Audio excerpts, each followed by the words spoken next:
Plant FAQs, Convolvulus Cneorum. How to care for Convolvulus Cneorum. I've found that taking care of Convolvulus Cneorum, or silverbush, is pretty straightforward and rewarding. I planted mine in a spot that gets full sun, as it thrives best in bright light. The soil in my garden is well draining, which is crucial because silverbush doesn't do well in waterlogged conditions. To keep it happy, I water it sparingly, just enough to keep the soil slightly moist but not soggy. Every now and then, I give it a light trim to maintain its shape and encourage new growth, which also helps it stay compact and bushy. It's a hardy plant, so I don't worry too much about pests or diseases, but I do keep an eye out just in case. Overall, it's a low-maintenance plant that adds a lovely silvery green touch to my garden. Is Convolvulus Cneorum invasive? From what I've gathered, Convolvulus Cneorum isn't considered invasive. In my garden, it's been quite well behaved, staying where I've planted it without spreading aggressively. However, I do keep an eye on it because some plants can act differently in various environments. So far, I haven't had any issues with it taking over other areas of my garden. Why is my Convolvulus Cneorum dying? When my Convolvulus Cneorum started dying, I was pretty concerned and did some investigating. I realized that I might have been overwatering it because it's adapted to dry conditions. Also, it wasn't getting enough sunlight. After adjusting my watering schedule and moving it to a sunnier spot, it started to bounce back. How to propagate Convolvulus Cneorum. To propagate Convolvulus Cneorum, I've had success with taking semi-hardwood cuttings in late spring or early summer. I choose healthy stems, about 10 centimeters long, strip the lower leaves, and dip the cut ends in rooting hormone before planting them in a well-draining mix. Keeping them moist but not waterlogged is key until they establish roots. How to prune Convolvulus Cneorum.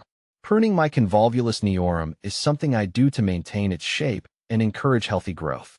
Right after its flowering period, I trim back the stems by about 1/3, which helps keep it compact and promotes more blooms next season. It's a straightforward task that keeps the plant looking tidy. Is Convolvulus Cneorum an Australian native? Convolvulus Cneorum is not an Australian native. It actually hails from the Mediterranean region. Despite this, it does quite well in my garden's climate, which is similar in many ways to its native habitat. It's a great fit for dry, sunny spots, which are common in Australian gardens. Is Convolvulus Cneorum poisonous? I haven't found any evidence that Convolvulus Cneorum is poisonous. In my experience, it's been a safe and lovely addition to my garden. Nonetheless, I always handle garden plants with care, just in case, and make sure not to ingest any plant material unless I'm sure it's safe.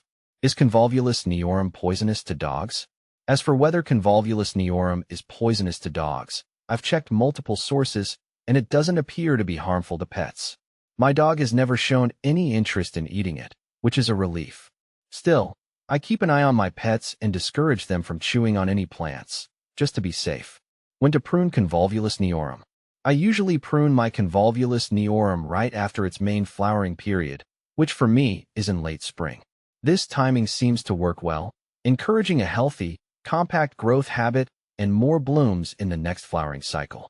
It's a simple part of my gardening routine that pays off with a more vibrant plant. Why does my Convolvulus Cneorum never bloom?